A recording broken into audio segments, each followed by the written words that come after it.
They came draped in silk and ambition, one after another, a procession of noble daughters ascending the stone steps of Blackthorn Palace like carefully wrapped gifts delivered to a man who had long since forgotten the pleasure of receiving. Lady Charlotte Pembroke arrived first, her gown the deep red of crushed garnets, her voice trained since childhood to carry across grand halls. She sang for King Edmund Robinson on the first night, a ballad about longing and glory, her eyes fixed on his face the entire time, searching for the precise moment his expression would soften. It never did. Lady Isabella Hartwell came the second night, her pearl dress catching every candle in the great hall as she danced beneath the iron chandeliers. She moved with the practiced grace of someone who had rehearsed this moment in front of mirrors for months. Her ladies-in-waiting clapped at the edges of the room. The court murmured their approval. The king watched with the patient stillness of a man waiting for rain to stop. Lady Victoria Langley tried wit on the third evening. She leaned close enough for her perfume to reach him, something floral and expensive, and whispered a joke that made the surrounding nobles laugh in advance, like courtiers applauding a play before the curtain had risen. Edmund Robinson did not smile. Not once. He sat on his carved wooden throne in the firelit hall of Blackthorn Palace, Britain's most powerful man, and its most unreachable, with a battle-axe resting at his boot and old scars running across his jaw like a map of every war he had survived. His fur-draped shoulders were square and still. His dark eyes swept the room with the distant patience of a man who had seen too many performances to be moved by another one. He was 39 years old. He had ruled Britain for 11 years. He had buried a wife and a war in the same terrible season, and something behind his eyes had not fully returned since. The court whispered about it constantly. The king is lonely. The king is cold. The king needs a queen and does not know how to want one. For 3 nights, Blackthorn Palace had glittered with candlelight and calculation as noble families from every corner of the kingdom delivered their daughters to the great hall. 43 women had arrived by the 4th evening. 43 had attempted something beauty, talent, wit, charm, and 43 had watched the same thing happen.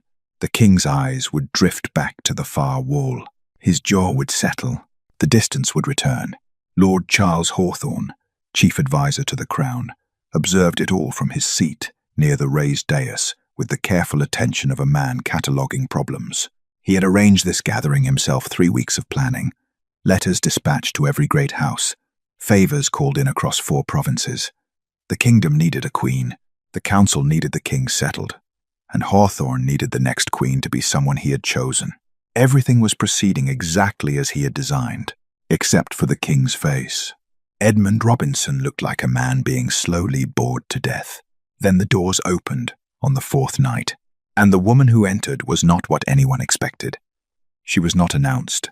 There was no herald, no fanfare, no practiced pause in the doorway to let the candlelight find her best angle. She simply walked in quietly, without performance, wearing a dress of plain grey-green wool that the noble women near the entrance visibly assessed and dismissed in the same glance. Her brown hair was braided loosely over one shoulder, tied with a small ribbon the color of dried roses. She carried nothing, no gift, no instrument, no carefully rehearsed smile. Hilda Horace moved through the hall the way people move through rooms they are not trying to own, and she made her way without hesitation, without permission, directly toward the king's table. The surrounding nobles stiffened. She did not curtsy deeply. She did not compliment the gold circlet pressed into his dark hair. She did not say anything at all. She simply pulled out the chair beside King Edmund Robinson, sat down, and set a small loaf of bread on the table between them, the plain, warm kind carried up from the kitchens. The kind servants ate as though she were settling in beside a tired man at the end of a long day, rather than positioning herself before the most powerful figure in Britain. The hall went very quiet. Lady Charlotte Pembroke, still near the front of the room, let out a sharp breath of disbelief. "You intend to speak with His Majesty?" she said. Hilda turned and looked at her calmly. "No," she said. Pause. "I intend to listen." No one in the hall moved. King Edmund Robinson, who had not looked directly at a woman all evening, who had stared past performers and beauty and rehearsed brilliance for 3 full nights, turned his head. He looked at Hilda Horace, not with irritation, not with the polite blankness he had given the others, with something that had not crossed his face in months: curiosity.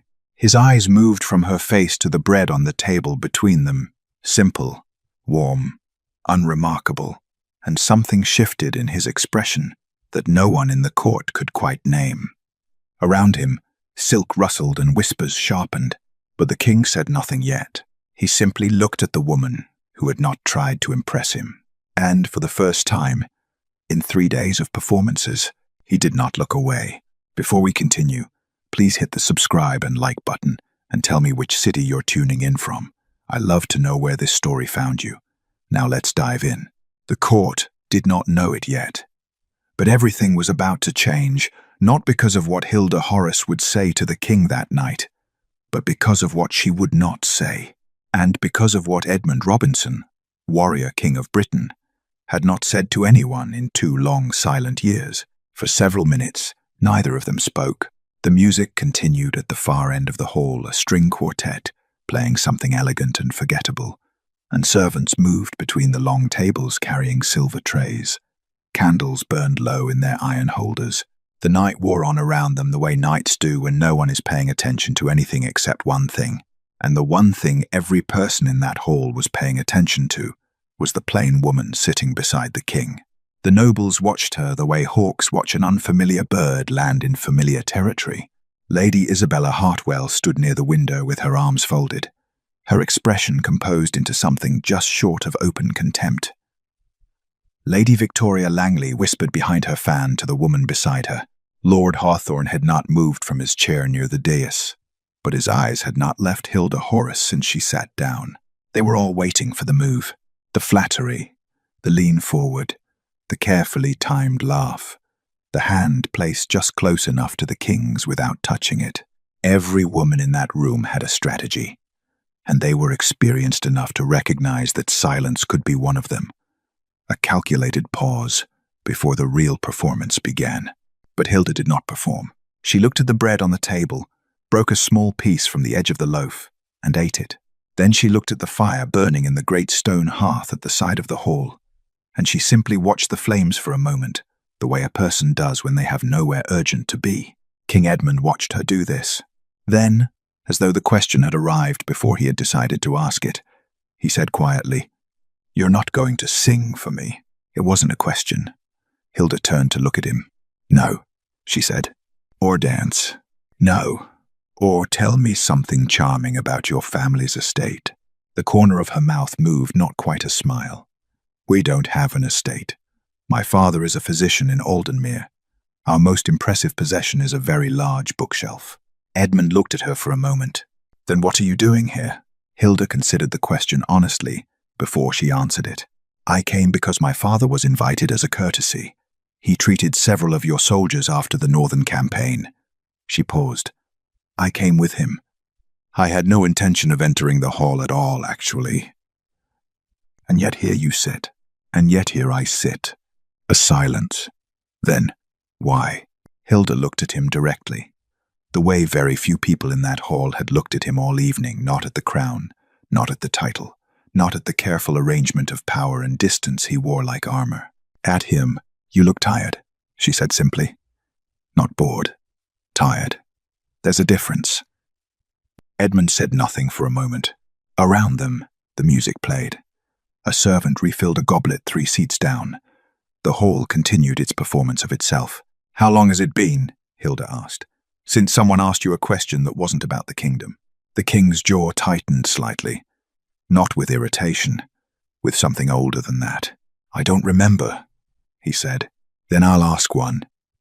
She settled back in her chair. "What did you eat for breakfast this morning?" Edmund stared at her. "That's your question." "That's my question." Something moved behind his eyes, confusion first, then something approaching disbelief, and then, faintly, like a door opening somewhere in a room, long closed, the ghost of amusement. "Bread," he said, "and cold venison, and coffee that had been sitting too long." "Terrible," Hilda said. "It was," he agreed. And then before either of them seemed to expect it, he said something else. something that arrived without the careful architecture of a king speaking to his court. Margaret used to insist on hot meals, even during campaigns. She'd send letters to the field kitchens. He stopped. Hilda did not react with the breathless reverence people usually showed when the king mentioned his late wife. She did not lean forward or soften her voice into something reverent. She simply waited, the way a person waits when they know the next sentence is the one that matters. Edmund looked at the fire. She said a man who eats cold food for long enough starts thinking the cold is normal. He was quiet for a moment. She was right about most things. She sounds like she was perceptive, Hilda said. She was. A pause. She'd have found this entire gathering absurd, incidentally. 43 women in silk trying to charm a man who doesn't know what he wants anymore. Do you know what you want? Edmund turned to look at her, a sharp look, the kind that in another conversation might have carried warning.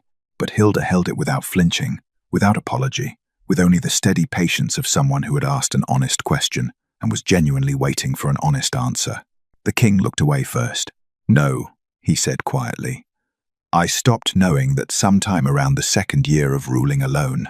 He said it plainly, without theatre, the way exhausted people say true things when they have finally run out of the energy required to disguise them. Hilda nodded once. She didn't say, I understand. She didn't say, that must be so difficult. She didn't offer advice, or comfort, or the practiced sympathy of someone performing compassion. She just listened. And Edmund Robinson, King of Britain, veteran of 3 wars, widower, the man 43 women, had tried and failed to reach in 4 nights, kept talking. He spoke about the loneliness of the throne, about councils full of men whose loyalty he could not trust, about alliances built on marriages and debts, and the grinding commerce of power rather than anything resembling genuine regard. He spoke about the North, about the unrest growing there like a slow winter, about decisions he made in rooms full of advisors and still felt entirely alone in making. He did not speak like a king. He spoke like a man. And at some point, neither of them could have said exactly when Edmund said something that surprised even himself. And Hilda responded with a quiet observation so plainly true that it landed in his chest like something familiar he had forgotten he'd lost. And King Edmund Robinson laughed. It was short, surprised. A single, unguarded sound that escaped before he could contain it. The laugh of a man who had not expected to find anything funny and had been caught off guard by his own reaction. 3 tables away, Lady Isabella Hartwell stopped mid-sentence. Lord Hawthorne's eyes narrowed. A servant paused mid-step, looked toward the king's table, and then quickly looked away. The hall did not erupt, nothing so dramatic, but a ripple moved through it, quiet, invisible, undeniable, as the people closest to the throne registered what they had just witnessed. The king had laughed, and the woman sitting beside him had not done a single remarkable thing to earn it. That, somehow, was the most remarkable thing of all. By the time the last candles had burned to stubs and the nobles began filtering out into the cold corridors of Blackthorn Palace, the whispers had already begun spreading, soft and urgent and impossible to stop, passing from mouth to ear the way fire passes from candle to candle in a darkened room. Who is she? What did she say to him? How did she do that? No one had an answer, because Hilda Horace had not done anything, and that was precisely the problem. The invitation arrived at Hilda's door the following morning. Not a summons, the king's secretary had been careful about that. It was worded as a request, written on heavy cream paper, with the Blackthorn seal pressed in dark wax. His Majesty would be pleased by your company this evening, should you be available. Her father had read it twice, set it down on the breakfast table, and looked at his daughter with the expression of a man trying to calculate something he didn't have enough numbers for.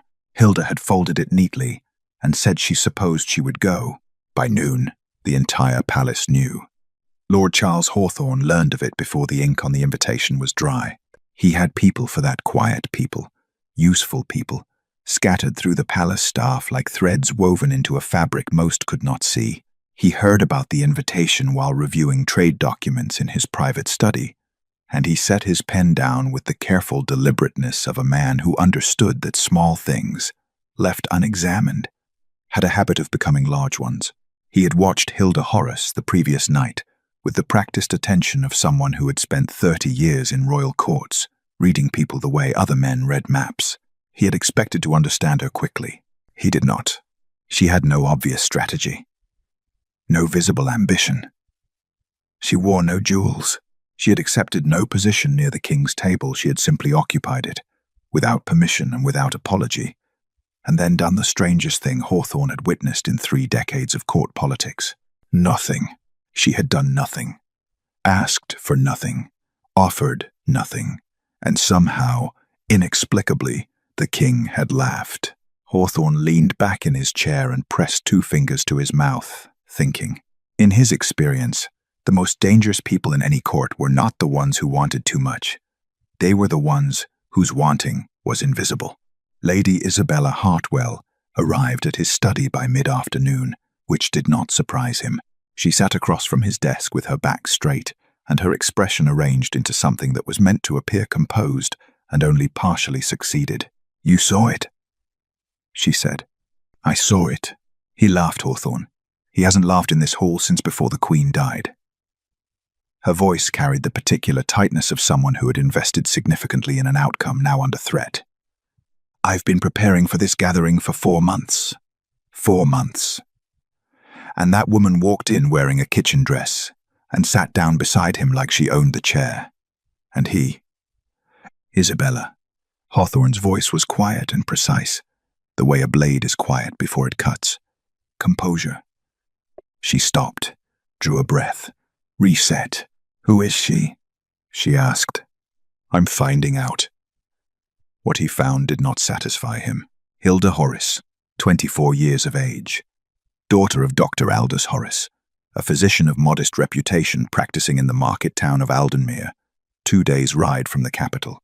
No noble blood, no political connections, no family with ambitions above their station. The father had been invited to the palace gathering as a minor courtesy.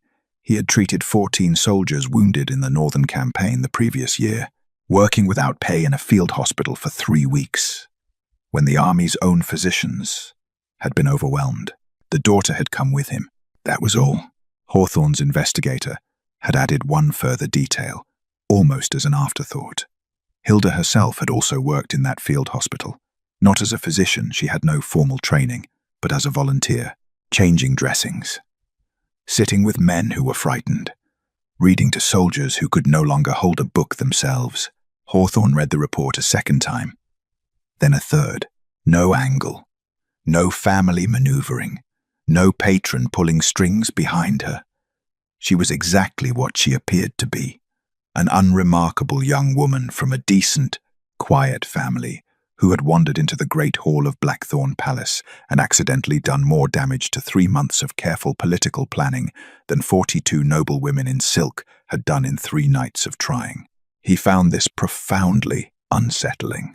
The palace staff had begun talking the way palace staff always talked, in low voices, in corridors, in the careful shorthand of people who knew that information was its own currency.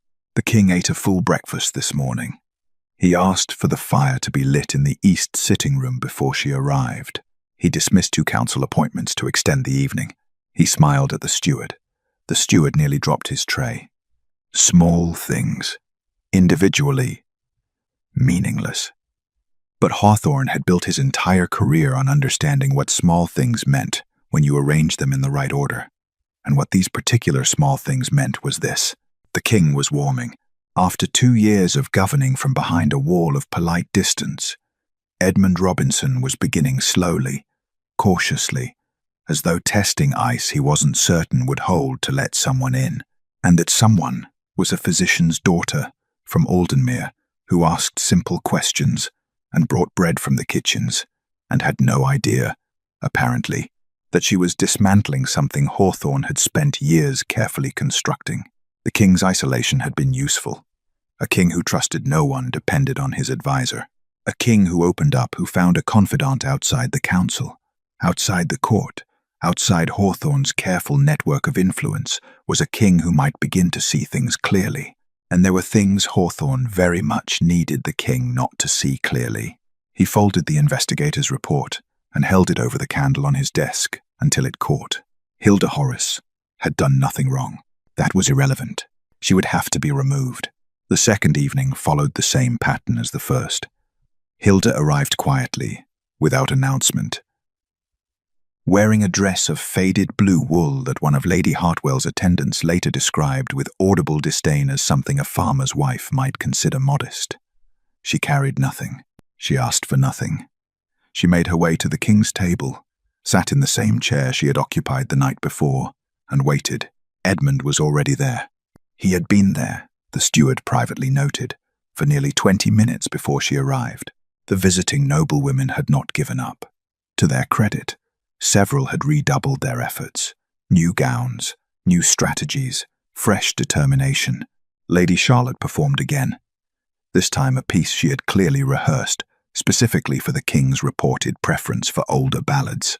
Lady Victoria had commissioned a small poem written in Edmund's honour, and had it delivered on a silver card before the evening began. The king acknowledged, both with the brief, courteous nod he gave everything. Then Hilda sat down, and someone in the kitchen sent up a pot of tea no one had ordered, and Edmund wrapped both hands around his cup and said, without preamble, "Tell me something true." Hilda looked at him. "About what?" "Anything. Something you actually believe, not something polished." She considered for a moment. "I think most people in positions of power are lonelier than anyone around them is permitted to notice." The king was quiet for a beat. "Yes," he said, "that's true." And then he began to talk. Over the next 7 days, Hilda came to Blackthorn Palace 4 more times. Each visit settled into the same quiet rhythm, the whole performing around them, silk and music and rehearsed charm filling the candlelit air, and the two of them sitting slightly apart from all of it, speaking in low voices about things that had nothing to do with the evening's spectacle. Edmund spoke about the northern provinces on the third visit unrest, spreading through 3 counties, reports arriving that his council consistently downplayed in morning briefings. Tax collections had become irregular. 2 local magistrates had stopped responding to the Crown's correspondence entirely. He had raised both concerns in council 6 months ago, and been assured, smoothly and collectively, that the situation was being managed. "And is it?" Hilda asked. "I don't know," Edmund said. "And that's the problem. I used to know things. I had sources outside the council, outside the court. After Margaret died, I stopped maintaining them. I stopped." He paused. "I stopped paying attention to the things I should have been watching." Hilda said nothing. She did not fill the silence with reassurance. "There's a minister on my Eastern Trade Committee," Edmund continued, after a moment, "who has voted against Crown interest 11 times in the past 2 years. Each time Hawthorne assured me the man had sound reasoning. I accepted that." His jaw tightened. "I accepted a great deal I should have questioned." He looked at her. "You're not going to tell me what to do about it?" "No," Hilda said. "Why not?" "Because you already know what to do. You just needed to hear yourself say it aloud." Edmund looked at her for a long moment. Then he picked up his cup and drank his tea and stared at the fire. And something behind his eyes was working quietly, calculating, reassembling, waking up. The palace staff noticed first, the way they always did. The king had begun arriving at council meetings early. He had requested the original documentation on 3 trade agreements that had been passed the previous year. Not the summaries, the original documents. He had sent a private letter to a military commander in the north, bypassing the usual channels entirely. He had dismissed his afternoon schedule twice, and spent the time in his private study with maps spread across the table and no advisors present. He had also, on 2 separate occasions, laughed during dinner. The kitchen staff discussed it over breakfast. The palace guards mentioned it in corridor shorthand. His personal steward, a careful man of 30 years' loyal service, wrote in his private journal that the king looked, for the first time since the Queen's funeral, like someone who intended to be alive for a while. Hawthorne noticed all of it. He sat in council on the 6th day and watched Edmund push back calmly, specifically, with the particular precision of a man who had done his reading against a trade proposal that had been quietly designed to benefit 3 of Hawthorne's closest allies. The king asked 2 questions that should not have been possible to ask without access to documents Hawthorne had ensured were buried in archive language. Edmund had found them anyway. Hawthorne kept his expression neutral throughout. He agreed with the king's concerns graciously. He promised a revised proposal by the week's end.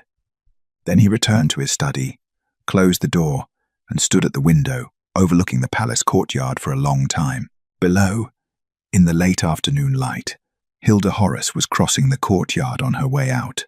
She paused to exchange a few words with one of the younger palace guards, something ordinary, a brief smile, nothing remarkable, and then continued toward the gate.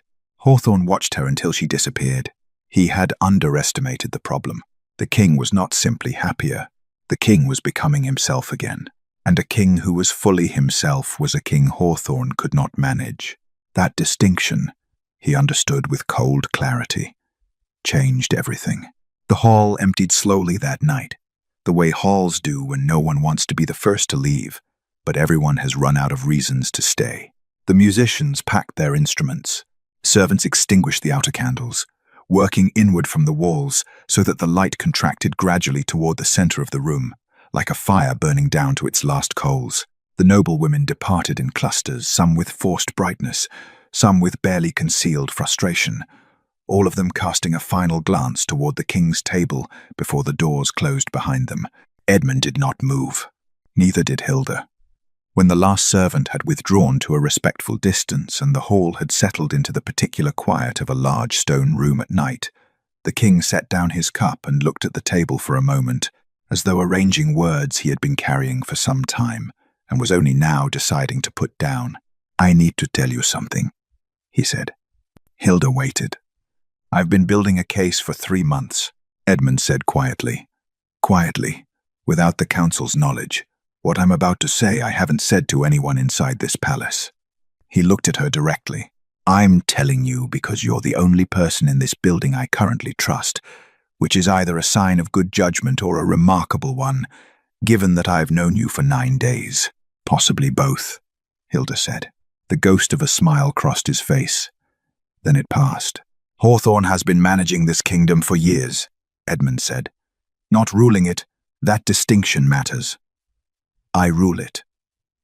But he has been managing it the way a man manages a complicated machine he has no intention of relinquishing. Ministers who owe their appointments to him. Trade committees structured so that his allies' interests align with crown decisions. Information filtered through his office before it reaches mine." He paused. "I accepted all of it because, after Margaret died, I didn't have the energy to see it clearly. I trusted him to run the machinery while He stopped. "While I was elsewhere." Hilda said nothing. Outside, wind moved against the high windows. "He has been urging me to remarry for over a year," Edmund continued. "I understood that as political counsel. A king needs an heir. The kingdom needs stability. I accepted the logic." He looked at the candle between them. "What I didn't understand until recently is why he cared so specifically about which woman I chose." Hilda felt something shift in her thinking, a quiet rearrangement, pieces settling into a shape she had been half seeing for days. "He chose them," she said. It was not quite a question. "Most of them," Edmund said. "Not all. Some families sent daughters on their own ambition. But the ones he favored, the ones he mentioned repeatedly in private council, the ones whose fathers have business before the Crown's trade committee, he let the sentence complete itself. If you married a woman whose loyalty was to Hawthorne," Hilda said slowly, "he wouldn't need to manage the machinery anymore. He would be the machinery," Edmund said. "A queen who reports to him, an heir raised in his influence, and a king." He paused. A king who might never realize the walls had closed around him until they were already there. The silence between them was different now, heavier. Hilda looked at the table. She thought about the hall over the past 9 days, the women who had arrived, the ones Hawthorne had greeted personally, the ones he had steered subtly toward the king's sightline. She thought about the investigator she had noticed twice near her father's rented rooms in the city, a man she had mentioned to no one because she hadn't been certain enough to name it. She was certain now. "He knows you're changing," she said. "Yes, and he knows I'm the reason." Edmund did not deny it. Then he's not going to wait much longer, Hilda said.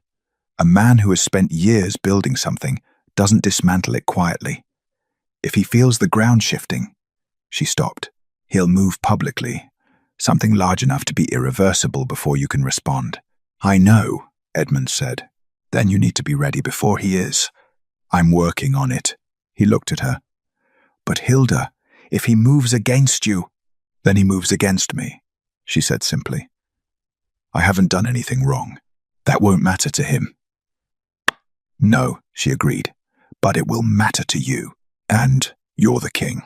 Edmund studied her face for a long moment, the same steady, unperformative calm she had carried into this hall 9 days ago, and something in his expression tightened with a feeling that was harder to name than respect, and not yet ready to be named as anything else.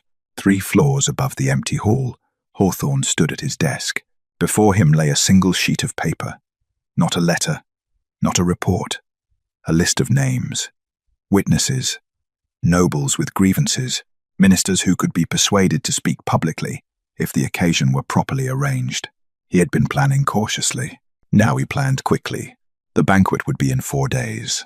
And Hilda Horace, daughter of a country physician, volunteer at a field hospital, woman who asked for nothing and had somehow taken everything, would answer for it in front of the entire court. The rumors began the way rumors always begin in royal courts, not with a shout, but with a whisper placed carefully in the right ear at the right moment. Hawthorne was skilled at this. He had been doing it for 30 years. He did not spread the rumors himself. That would have been crude, and Hawthorne was never crude. Instead, he spoke in private to 3 people, a senior lady-in-waiting with a talent for conversation, a minor lord who owed him a significant favor, and a council secretary whose discretion was reliable in every direction except the one Hawthorne occasionally needed it not to be. He said very little to each of them. He asked certain questions. He expressed, quietly, certain concerns. The rest took care of itself. By the 2nd day, the whispers had reached every corner of Blackthorn Palace. The king's physician has no explanation for the change in His Majesty's behavior.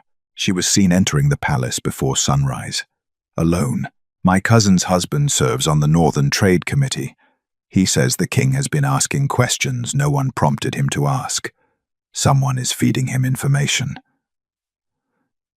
There are herbs, they say, that affect a man's judgment, that make him trusting, compliant, attached. The witchcraft suggestion was the most effective, as Hawthorne had known it would be. It required no evidence. It explained everything and nothing simultaneously. And it carried the particular power of accusations that people half believe not because they have proof, but because they are frightened. And frightened people reach for the explanation that requires the least complexity. Some nobles received it with open credulity, others with skepticism. A careful middle ground, the largest group, has always received it, with the non-committal, of people who did not believe it entirely, but were not prepared to dismiss it either, which in practical terms amounted to the same thing. Hilda heard it on the 3rd morning from her father. He came to her room before breakfast with the careful expression he wore when delivering news he wished he could soften and knew he couldn't. He told her what he had heard in the market quarter, the physician's district, where people spoke plainly. He told her about the witchcraft claims specifically, because he knew she would hear it eventually and preferred she hear it from him first. Hilda sat with it for a moment. Then she went to the palace. She found Edmund in his private study, standing at the window with a document in his hand he did not appear to be reading. He turned when she entered. He had already heard. I think I should stop coming, Hilda said. Edmund set the document down. No, your reputation is mine to manage. His voice was quiet, but carried the particular flatness of a decision already made. I won't ask you to disappear, because Hawthorne has decided you're inconvenient. It isn't about what you're asking, Hilda said. I'm offering. There's a difference. If my presence is making things harder for you, your presence, Edmund said, is the reason I've slept properly for the first time in 2 years. It is the reason I walked into council last week and asked questions I should have been asking for months. It is the reason, he stopped, began again, more carefully. You have not done anything wrong. I will not allow you to be treated as though you have." Hilda looked at him. In 11 days, she had seen Edmund Robinson, tired, uncertain, quietly furious, and occasionally, briefly, surprisingly at ease. She had not yet seen him like this, still, resolved, and entirely certain. "This is the first time you've defended me," she said. "It won't be the last." She held his gaze for a moment. Then she nodded, once, and said nothing more about leaving. Hawthorne announced the banquet that same afternoon. A grand gathering, all resident nobles, senior council members, diplomatic guests, palace staff of senior rank. A celebration, he called it, of the kingdom's continued prosperity. The king's secretary received the proposal and passed it to Edmund, who approved it with the brief nod he gave administrative matters that did not require his full attention. Hawthorne had been counting on exactly that. The banquet was in one day. His witnesses were prepared. His sequence was planned. He would allow the evening to reach its comfortable middle, wine poured. Guards relaxed, the court assembled, and unsuspecting, and then he would stand, and he would speak, and by the time Edmund understood what was happening, the accusation would already be in the air. Fully formed, public, and very difficult to answer without appearing defensive. A king who defended a woman accused of witchcraft and manipulation looked like a man already compromised. That was the point. Hilda did not sleep well that night. Not from fear, or not entirely, but from the particular restlessness of someone who can see a thing coming and has done everything sensible to prepare and still cannot stop the hours moving toward it. She lay in the dark of her father's rented rooms and listened to the city settle into quiet around her. Tomorrow the court would gather. Tomorrow, Hawthorne would move. And Hilda Horace, who had walked into a palace with no plan and no ambition, and nothing to offer except the willingness to sit beside a tired man and listen, would find out what that was worth when the room turned against. Here, the banquet was everything Hawthorne had designed it to be. The great hall of Blackthorn Palace had been dressed for the occasion, fresh candles in every iron holder, the long tables arranged in formal rows, the good silver brought up from the vaults. Diplomats from 2 neighboring territories occupied the seats of honor. Senior council members filled the upper tables. Every noble currently residing at the palace had been invited, and every one of them had come because an invitation from the king's chief advisor to a grand banquet was not the kind of thing one declined without consequence.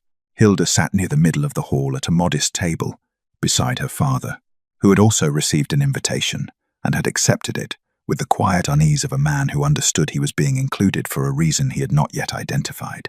Edmund sat at the head of the hall on the raised platform, as he always did. He had spoken briefly with Hilda before the banquet began, a few words in a corridor.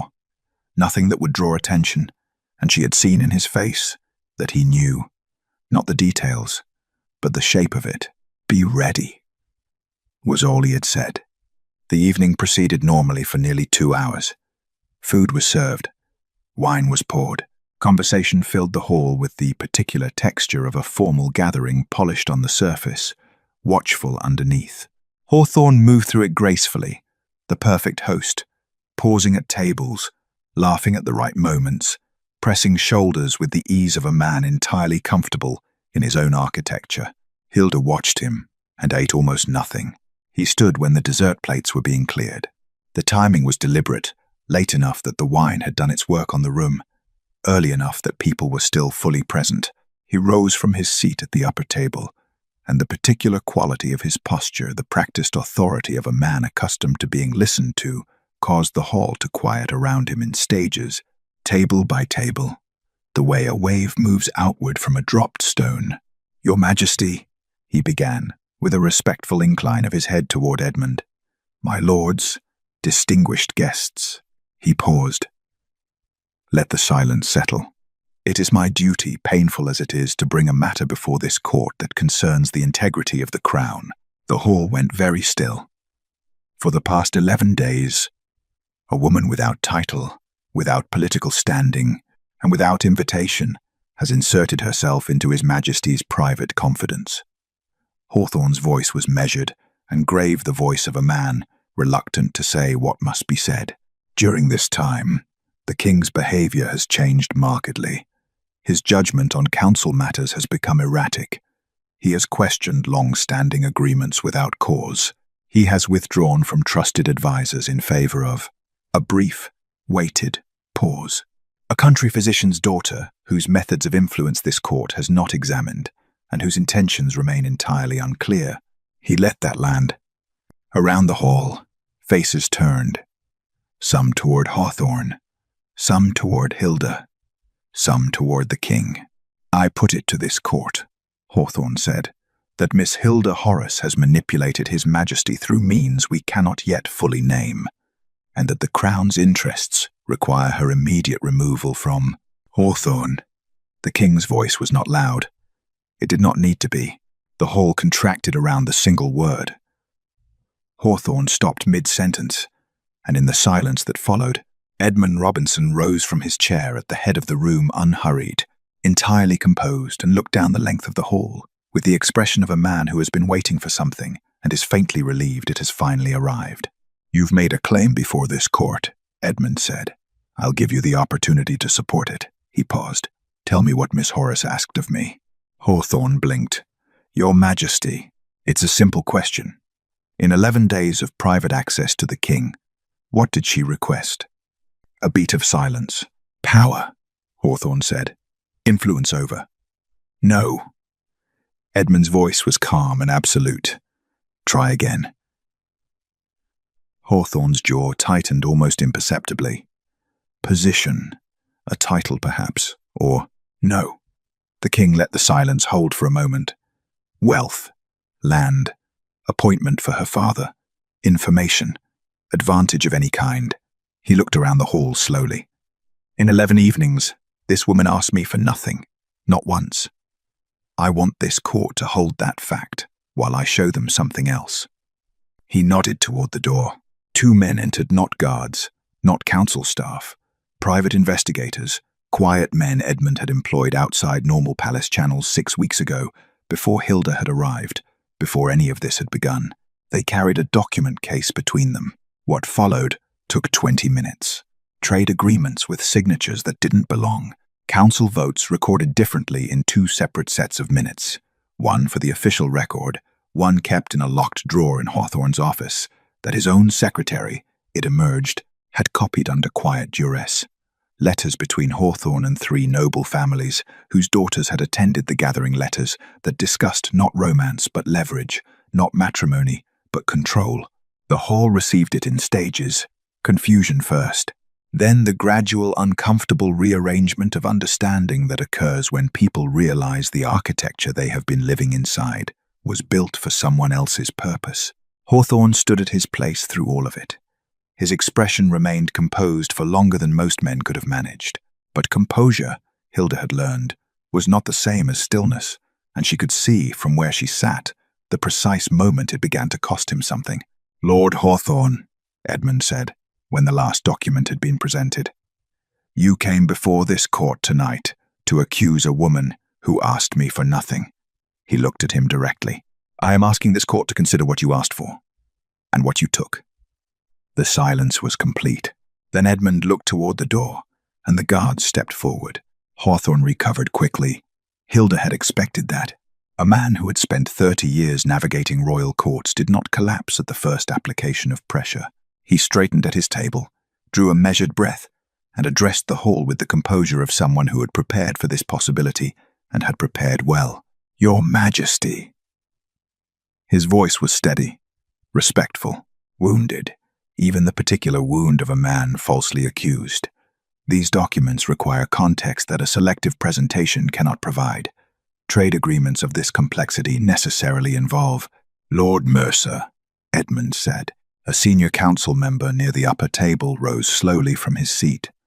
He was 60 years old, grey-haired, and had served on Edmund's council for 9 years. He looked at Hawthorne with the expression of a man setting down something heavy he had been carrying for too long. "The vote on the Aldenmere trade revision," Edmund said. "Tell the court how it was recorded in the official minutes." Mercer clasped his hands in front of him. 4 in favor, 3 opposed. "And how did you actually vote, Lord Mercer?" A pause that carried the weight of everything unsaid in it. Opposed, Mercer said quietly, as did Lords Fenwick and Carrow. The record was altered before it reached the archive. The hall absorbed this in silence. Hawthorne turned toward Mercer with an expression that was no longer wounded. It was something harder. You would perjure yourself before the Crown based on, "I have the original tally sheet," Mercer said. I kept it because I knew this day would come eventually, and I was not certain I would have the courage to speak when it did. He looked at the king. I am speaking now. After that, it moved quickly. Lord Fenwick confirmed Mercer's account. A palace secretary, young, visibly frightened, clearly relieved, produced a second set of council minutes that had been maintained in parallel to the official record for over 2 years. A merchant factor, called in from an anteroom where he had been waiting since before the banquet began, described in plain commercial language a series of import arrangements that had redirected significant crown revenue through a private account connected, through 2 intermediaries, to Hawthorne's family estate. Each witness was brief.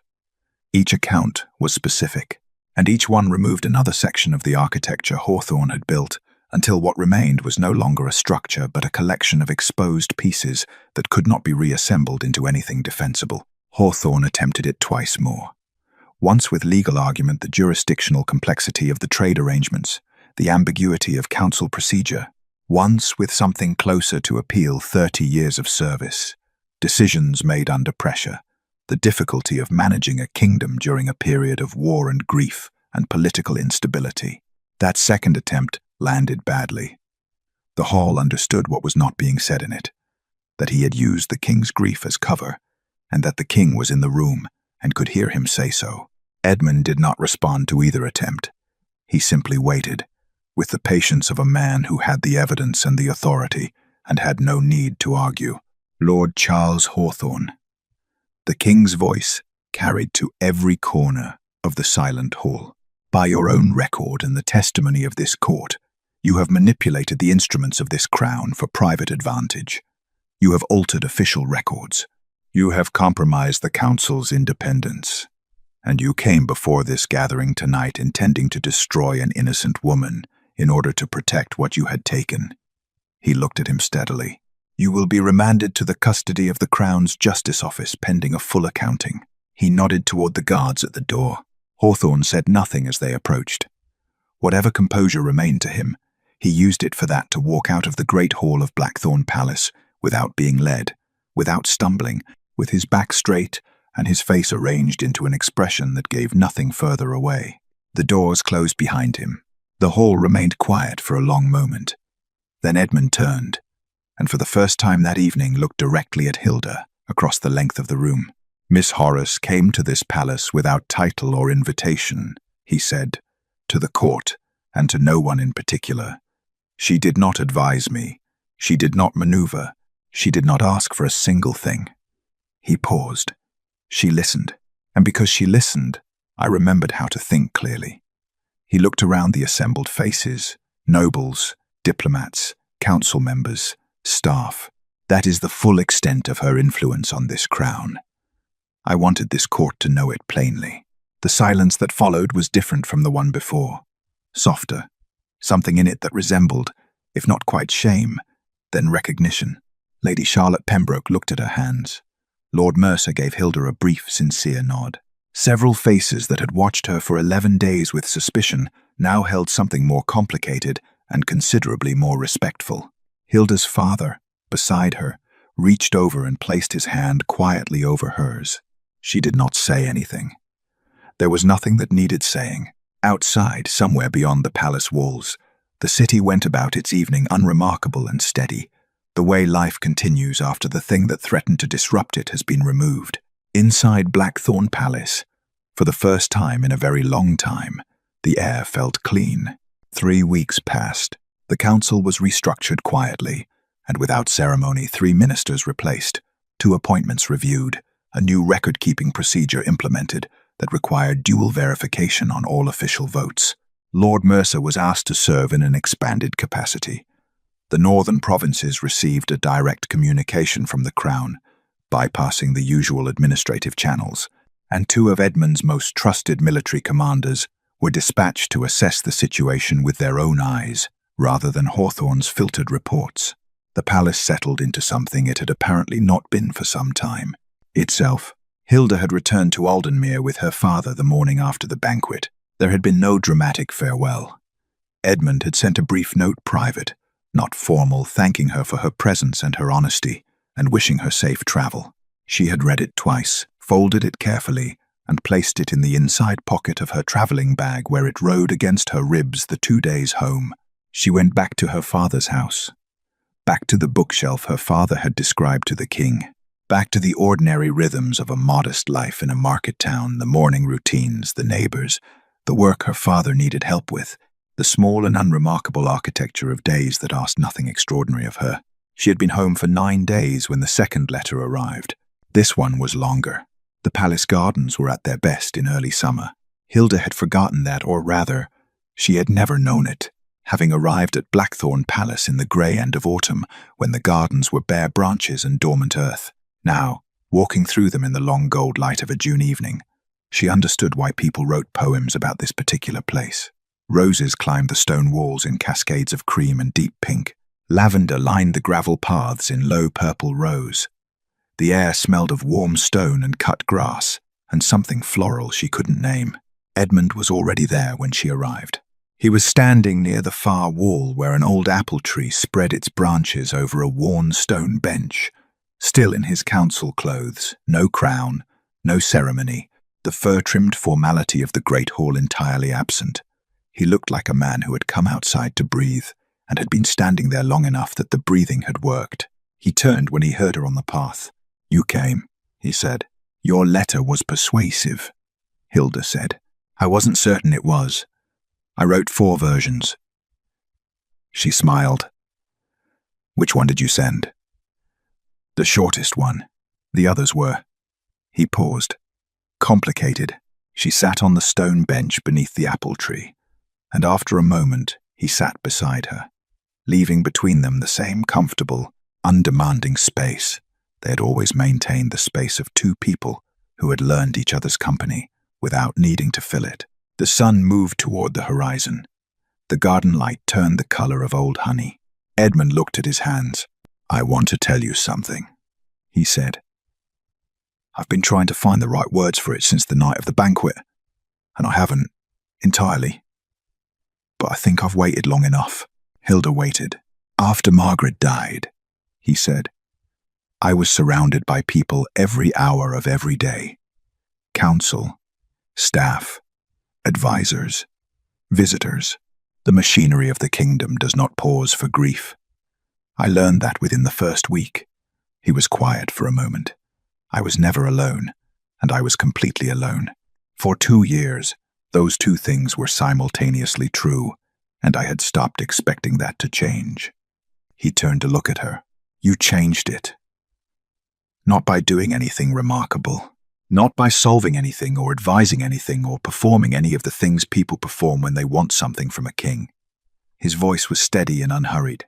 "You simply sat beside me and let me be a person. You gave me silence that didn't ask anything of me. I had forgotten that was possible." He paused. "I don't think you understand how rare that is." Hilda held his gaze. "I think you needed someone to remind you that you were still there." "Yes," Edmund said quietly. "That is exactly what I needed." The garden held them in its long summer quiet birdsong somewhere in the apple tree above them. The distant sound of the city beyond the palace walls. The small and ordinary music of an evening in June. "I would like you to stay," Edmund said. "Not as an advisor, not in any formal capacity." He considered his next words carefully. "As someone I trust, as someone whose company I—" He stopped, began again. "I am not asking you to decide anything today. I am asking you to consider the possibility of more time, more evenings, more honest conversation." The corner of his mouth moved. "More bread from the kitchen, perhaps." Hilda looked at the roses, climbing the old stone wall. She thought about the letter she had carried home against her ribs for 9 days, about the 4 versions he had written and discarded, about a king who had spent 2 years frozen inside his own silence and had thawed, Not because someone had been brilliant or beautiful or strategic, but because someone had simply stayed still long enough to hear him. "Yes," she said. Nothing more elaborate than that. Just yes, the same plain, honest currency she had always traded in. Edmund looked at her, and the expression on his face was the one she had first glimpsed on the night she sat beside him. Not the careful blankness of a king managing his court, but something unguarded and genuine and quietly astonished, as though he kept expecting the warmth to be temporary and kept finding it wasn't. The sun finished its descent behind the palace walls, the garden filled with the soft blue of early evening, and in a kingdom where power had always belonged to the loudest voices, where silk and ambition and carefully rehearsed performance had long been the currencies of influence. The woman who had changed everything sat quietly in a garden with a tired king who was learning, slowly, that he was no longer alone. She had not seduced him. She had not flattered him. She had not asked him for a single thing. She had only listened, and that, in the end, had been everything. If this story stayed with you, leave a word in the comments and don't forget to subscribe. Your voice is what decides what gets told next.